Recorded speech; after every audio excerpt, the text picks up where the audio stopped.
Bab 1380 Bergaun Polos. Sander Ye membawa Jina Di kembali ke kota pertama.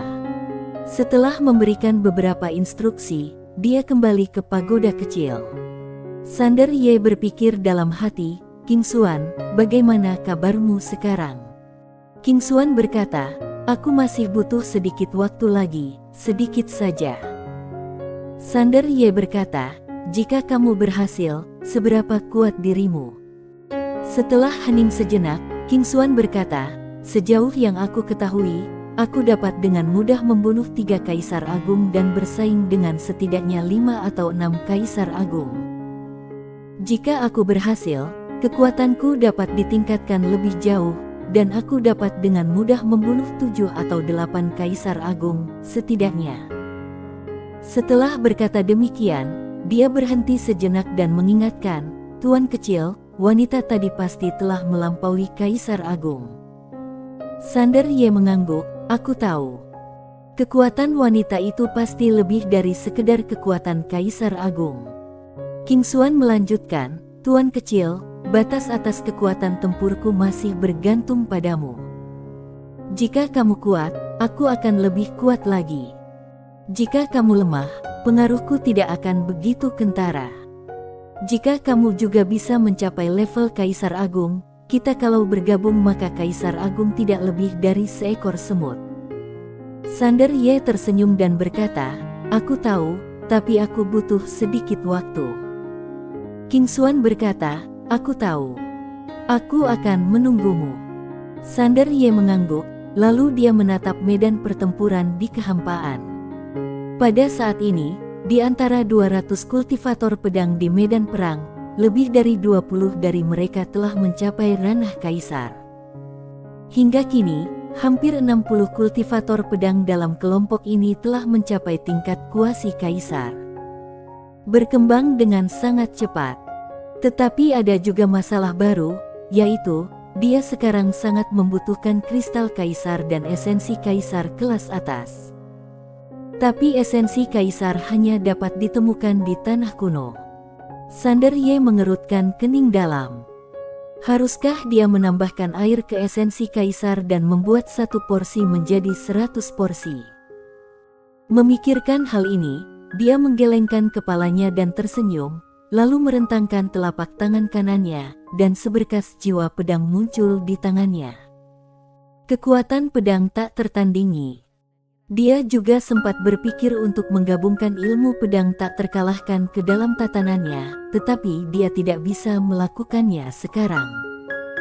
Lagi pula, dia merasa hal itu tidak perlu karena kedua ilmu pedang itu tidak saling bertentangan.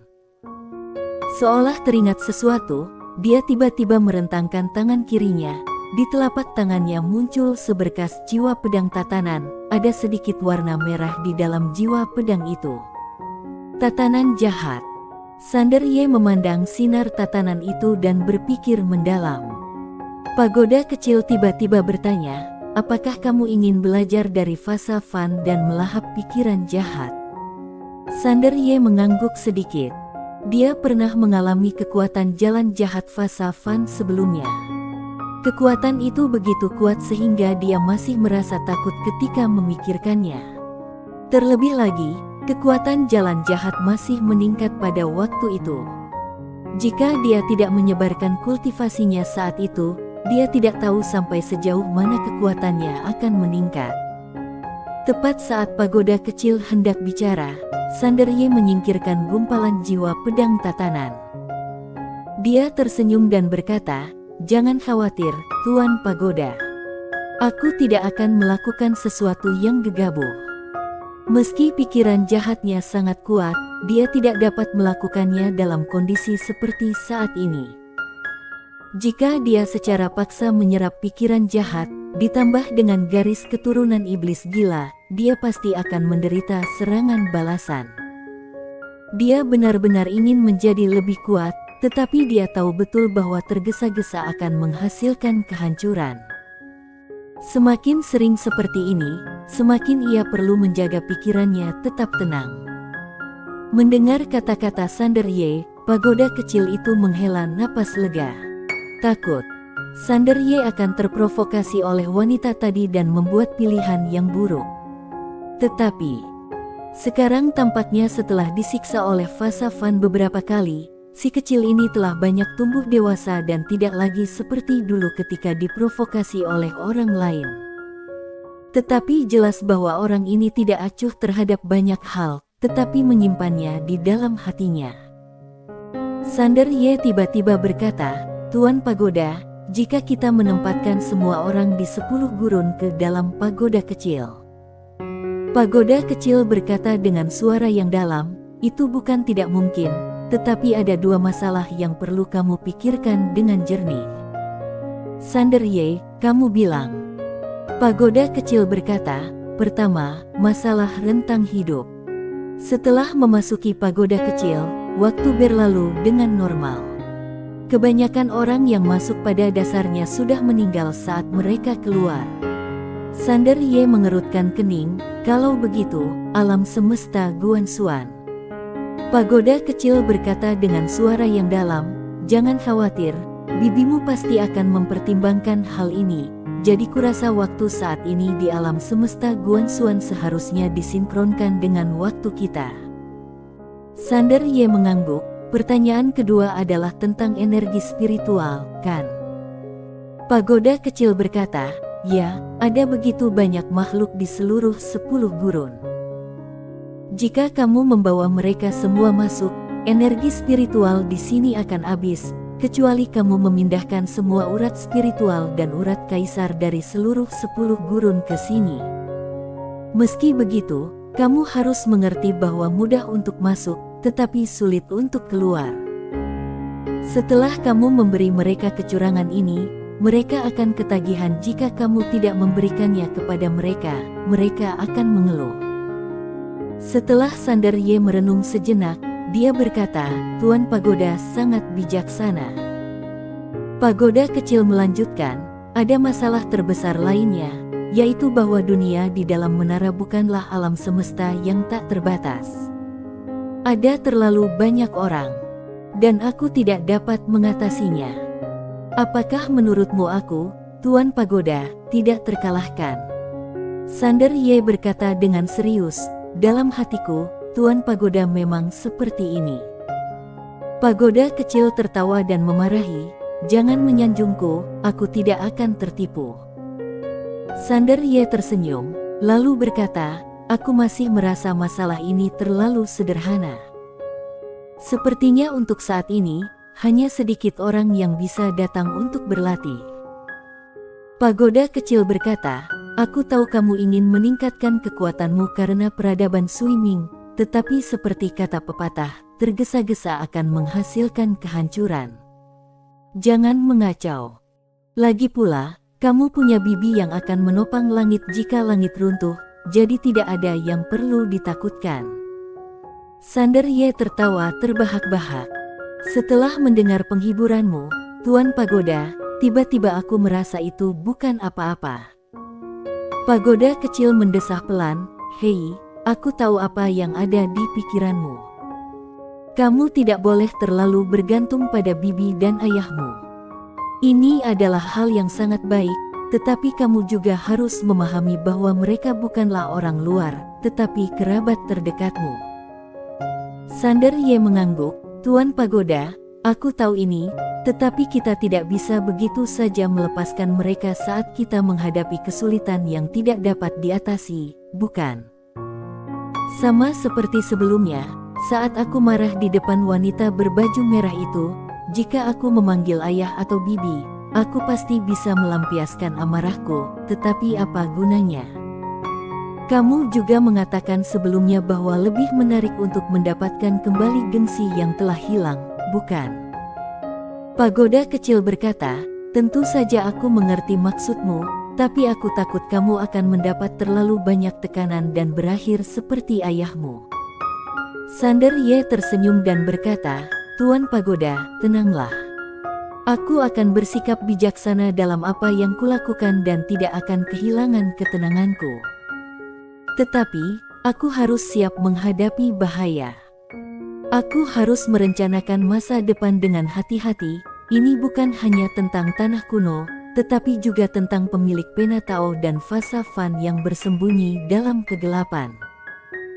Dibandingkan dengan tanah kuno, dia sebenarnya lebih takut pada pemilik pena Tao dan fasa Fan, karena kedua orang ini mengenalnya luar dalam, dan dia tidak punya kesempatan untuk berpura-pura lemah. Pada waktu berikutnya, Sander Ye menghabiskan hari-harinya dengan membaca buku selain mengajar para kultivator pedang sejati dalam kultivasi mereka. Selama kurun waktu ini, dia telah membaca semua jenis buku kuno di 10 gurun. Prioritas utamanya sekarang adalah dua hal. Pertama, untuk melatih kelompok kultivator pedang ini. Kedua, ia perlu mengasah kondisi pikirannya sendiri sebagai persiapan untuk memulihkan kultivasinya di masa mendatang. Selama berada di pagoda kecil, ia menemukan bahwa kekuatan imannya mulai meningkat secara bertahap. Di luar, sejak Sander Ye menawarkan esensi kaisar sebagai hadiah, semua klan kaisar agung dan sekte abadi utama telah mencoba yang terbaik untuk mempromosikan hukum Guanxuan, terutama sekte Tao. Untuk memungkinkan lebih banyak orang berlatih hukum Guanxuan, sekte Tao telah merumuskan banyak kebijakan. Misalnya, di masa depan, sekte Tao tidak akan hukum Guanxuan. Dalam sekte-sekte Tao, mereka yang ingin dipromosikan harus mengetahui hukum Guanxuan. Pada awalnya, semua orang sebenarnya sedikit jijik karena itu wajib, tetapi setelah mereka bersentuhan dengan hukum Guanxuan, mereka secara bertahap menerimanya.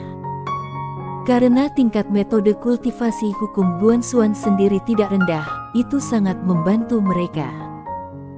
Dengan bantuan semua keluarga dan sekte besar, hukum Guanxuan menyebar ke 10 gurun dengan kecepatan yang sangat cepat. Karena itu, Sander Ye sekarang dapat dengan jelas merasakan bahwa kekuatan imannya semakin meningkat, terutama kebijakan yang dirumuskan oleh Jina Di, yang memiliki dampak besar pada tingkat bawah. Orang-orang di tingkat atas sangat ramah, yang membuat banyak orang semakin mengidentifikasi diri dengan Akademi Guanxuan. Sekarang, ada kerumunan orang di pintu masuk Akademi Guanxuan setiap hari. Setengah bulan berlalu dalam sekejap mata. Pada hari ini, Jina Di sedang menangani urusan resmi di istana. Tiba-tiba dia merasakan sesuatu dan mendongak. Saat berikutnya, anehnya dia tiba di langit berbintang. Tidak jauh di depannya, berdiri seorang wanita berpakaian merah.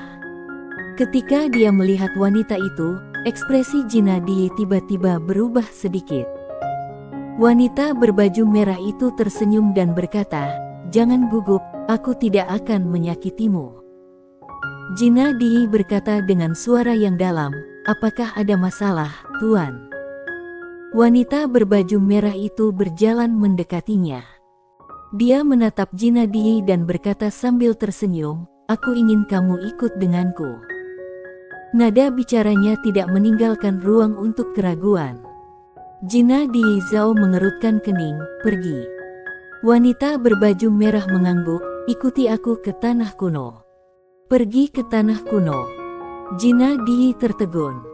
Wanita berbaju merah itu tersenyum dan berkata, "Jangan bingung atau berpikiran liar. Alasan mengapa aku ingin membawamu pergi adalah karena kamu memiliki fisik yang istimewa. Tetapi, kamu mungkin belum mengetahuinya karena fisikmu belum sepenuhnya terbangun." Jina Di bahkan lebih bingung dan bertanya, "Fisik istimewa?" Wanita berpakaian merah itu mengangguk, "Fisikmu adalah tubuh spiritual Tao yang legendaris, salah satu dari 6 tubuh dewa di tanah kuno, dan secara alami cocok dengan Dao.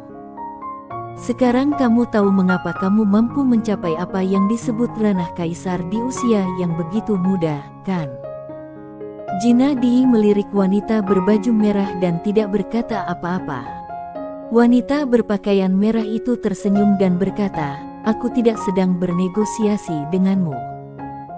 Tentu saja, jika menurutmu kultivator pedang muda itu dapat bersaing denganku, kamu boleh panggil dia datang. Tetapi, Aku harus mengingatkanmu bahwa aku tidak akan memberinya kesempatan. Jika dia menyerang, dia akan mati. Jina Di mengepalkan tangannya dan tidak berkata apa-apa. Wanita berbaju merah itu mengambil buah dan menggigitnya.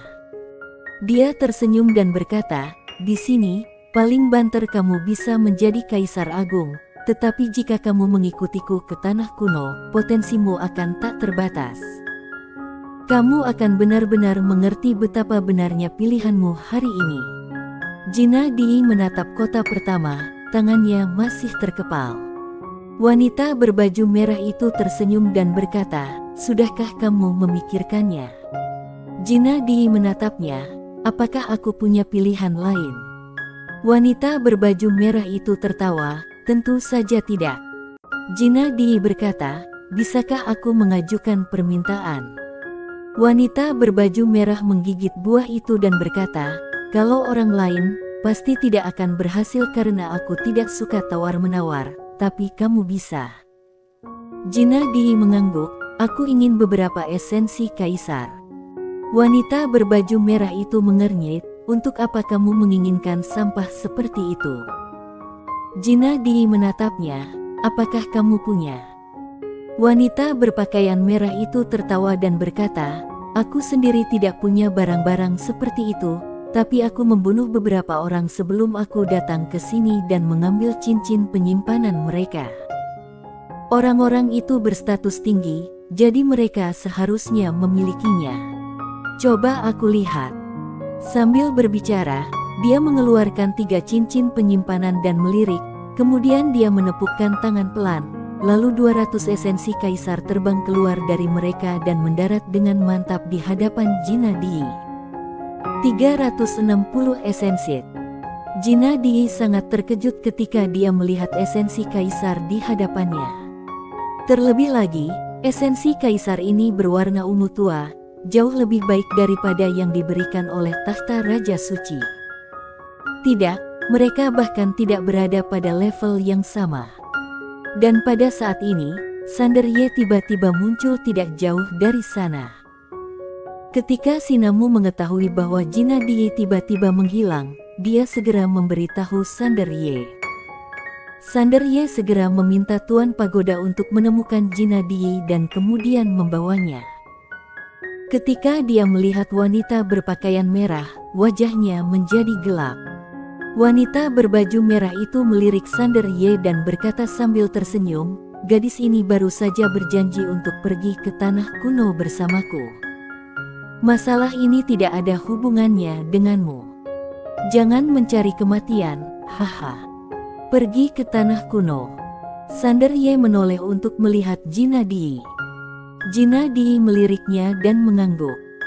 Sander Ye mengernyit, tetapi saat melihat esensi kaisar tingkat atas di depan Jina Di, dia tertegun sejenak, lalu dia mengerti.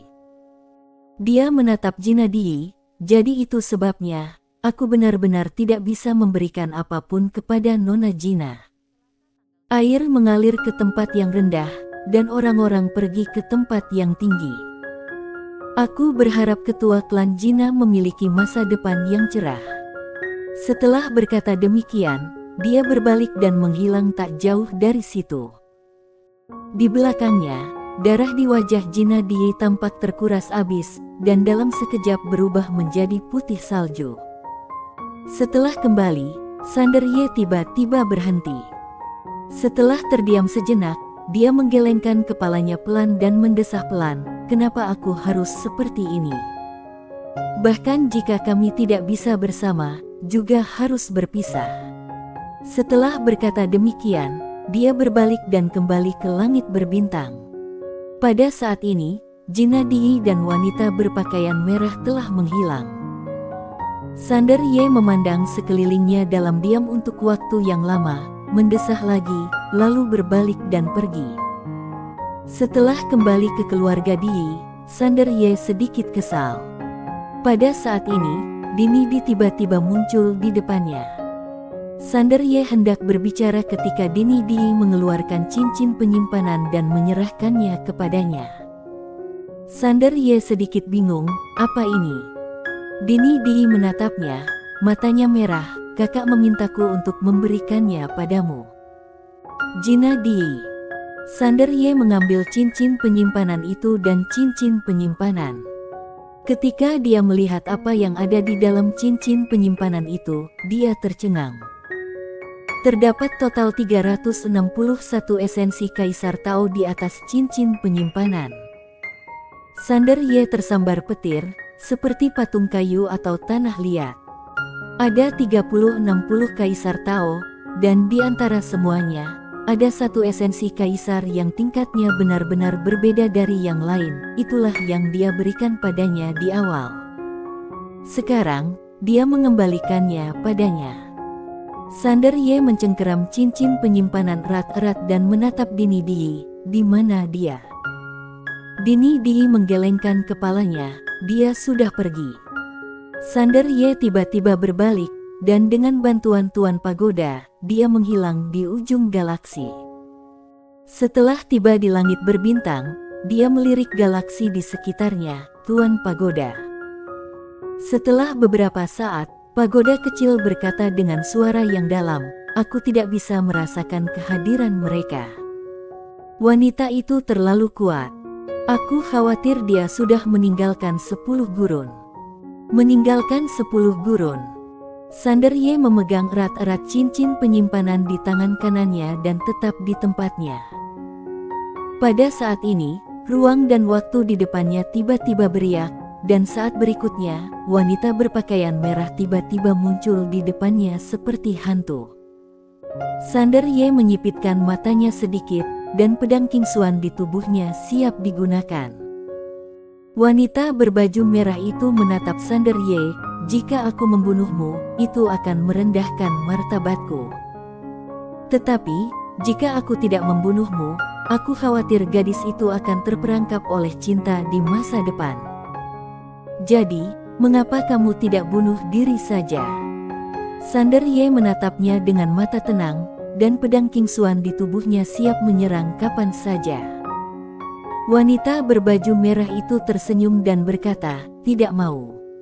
Setelah berkata demikian, dia tiba-tiba menjentikkan jarinya. Bang! Dalam sekejap, dengan 10 gurun sebagai pusatnya, semua Tao dan hukum alam semesta dalam jutaan wilayah bintang dipindahkan ke sini dan dipadatkan menjadi kata satu. Kata satu ini tergantung di atas kepala Sander Ye. Dalam sekejap, Sander Ye merasa seakan-akan dirinya tengah terjatuh ke dalam jurang tak tiada batas, kemudian terbungkus dan tertekan oleh miliaran Dao Agung, hingga tak dapat bernapas. Wanita berpakaian merah itu menatap Sander Ye, senyumnya masih cerah, tetapi tatapannya seperti manusia yang sedang bermain dengan seekor semut. Pernahkah kamu melihat sebuah adegan di mana sebuah pikiran dapat menyebabkan kelahiran dan kematian miliaran alam semesta? Sebuah tatapan dapat menyebabkan perubahan pada bidang alam semesta yang tak terhitung jumlahnya. Sebuah guratan dapat menyebabkan asal mula Tao yang tak terhitung jumlahnya, dan sebuah goresan dapat membentuk kembali sejarah nyata. Sambil berbicara, dia terkekeh. Bagaimana mungkin seekor semut sepertimu yang masih berjuang di alam ini mengerti apa yang kukatakan? Membunuhmu akan merendahkan martabatku. Ayolah, aku penyayang dan akan membiarkanmu bunuh diri. Jangan bersikap tidak tahu terima kasih. Di aula tiada batas itu, seorang wanita bergaun polos berhenti. Matanya tiba-tiba tampak membeku. Dia menoleh perlahan dan 10 gurun berada tepat di depannya. Bersambung.